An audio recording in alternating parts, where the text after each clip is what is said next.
Good evening and welcome tonight. I'm Mark Wilson. I'm Cynthia Smooey. Thank you for staying up with us and extended coverage of tonight's vice presidential debate. Now, the gloves were off when Senator Tim Kaine and Governor Mike Pence took the stage.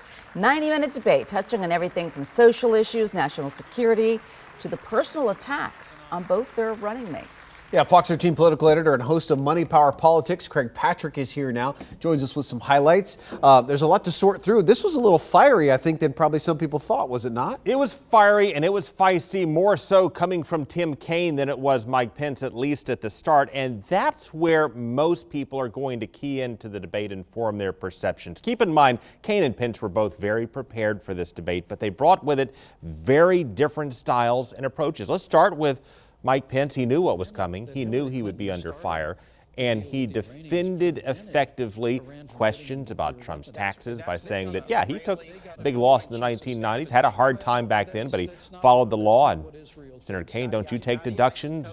With this, generally, he was poised and he was smooth. The challenge, I would say, for Mike Pence is that there were some contradictions or incongruities in what he said tonight versus what had been said in the past. For example, when Kaine said that Pence praised Putin as a better leader than President Obama, Pence denied it, though that is in fact what he said, and Trump effectively said the same thing. And Pence also appeared to break from Donald Trump at times. For example, repeatedly slamming Vladimir Putin, praising community policing. The list goes on and on. Overall, this was a strong performance for Mike Pence. Again, Kaine was far more feisty, and the Clinton camp said, yeah, that's what a running mate should be, right? Play the role of attack dog. But he may have been a bit too aggressive in the minds of some persuadable voters. He certainly interrupted Mike Pence over and over again. If you're looking at the tallies that are coming up, maybe more than 70 times he butted in, did Kaine versus maybe 40 for Pence. It was imbalanced in that respect. And with that, Kaine runs the risk of looking too aggressive or looking petty and using canned catchphrases. With that, maybe looking a bit rehearsed, saying, Mr. Pence, you're Donald Trump's apprentice. You're the hired president versus your fired president. He threw some punches, and in that regard, I'm not sure that he landed them as well as he hoped. So in scoring it in style, I think that Kaine did not win this debate. But you ultimately score it on how much it moves the needle in the race. And based on what we've seen from many other vice presidential debates, these just don't move the needle very much. I don't suspect we'll see much movement in that regard, but Pence may have succeeded in sort of setting the playbook for where the Trump campaign goes from here, and may have reset the race after a very tough week for Donald Trump. And it comes at a very interesting time when you look at how they're attacking each other and where they stand in the polls. Hillary Clinton and Donald Trump are hitting each other with the same line of attack. The investigation of Hillary Clinton was rigged. In Colorado, he claimed he brilliantly used the laws to avoid paying taxes. They accuse each other of lacking judgment and temperament to lead. Trump had the momentum through much of last month, but polls show Clinton has the momentum since their first debate. The new Monmouth poll gives Clinton a 10-point lead in Pennsylvania, and she's up in the key swing states of Virginia and Colorado. And with that, she appears to have regained her grip on the electoral map, with enough states leaning her way to win if the elections were held today. They both know this week may be the tipping point. Hillary Clinton has never created a single job in her life or added a single dollar of value to the American economy. Can't take any of this seriously anymore. We need to laugh at it. We need to refute it. But while most of the polls give Clinton the edge down the stretch, those polls could be off this year, as they were in Greece and Great Britain and the United States just a couple of years ago. And there is a national survey that keeps giving us a very different story this year. The LA Times survey shows Trump doing much better and currently leading by 4 points across the nation. That poll is different for a couple of reasons. For starters, it does not eliminate undecideds. Instead, it presses them to give their probability of supporting Trump or Clinton. And that suggests that the undecided voters who get filtered out of other polls may in fact be leaning toward Donald Trump.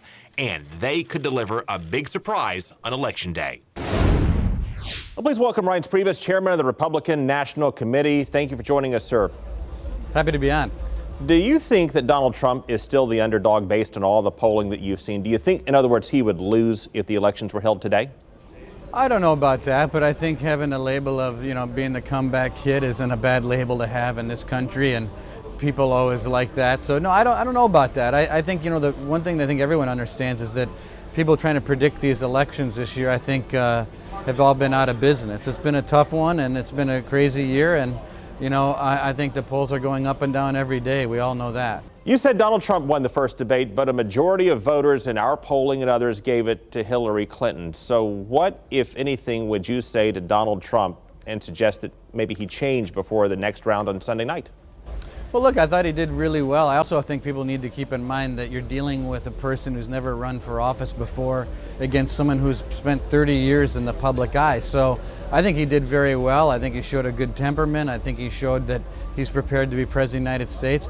I think he can, on the next debate, I think pivot back to Hillary on a lot of these issues. I mean, she's the one that can't recall anything when the FBI asks her about national secrets. She sells her position with the Clinton Foundation. She let down soldiers in Benghazi. Some of them have died. I mean, the list goes on and on. I mean, to me, I would want to remind the American people all of the things that Hillary's had the opportunity to do in an extraordinary positions that she's held, and she hasn't done a darn thing. And in fact, made everything worse. And that would be what I would do over and over again. I'd remind people of that. So all of the GOP presidential candidates, all 17 of them, signed a loyalty oath, and a couple certainly have backed away from it. So how will you punish the Republicans who went back on their word and won't back Mr. Trump?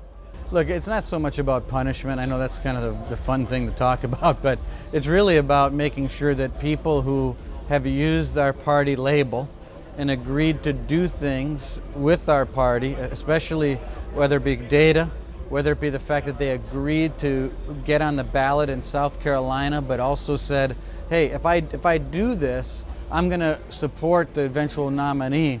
I'm out here just reminding those candidates of the things and the promises that they made. And you saw that Ted Cruz came on board a few weeks ago or a couple weeks ago, and that was great, and he should have. The one thing I'd say too, though, Ted Cruz, and I would say also Jeb Bush, your former governor, they've been very cooperative in regard to our data agreement. They've been giving all the data back to the RNC. So in the case of Jeb Bush, although he's not on board yet with Donald Trump, his campaign has been very cooperative with our party in getting us the data that we need to help Donald Trump and a lot of the candidates running under ticket. Mr. Priebus, thank you for your time tonight. You bet. Thank you. Well, tonight's VP debate sets the tone for Sunday night's rematch for Clinton and Trump, and we'll see how it moves the needle with voters as scientific polls come in later this week.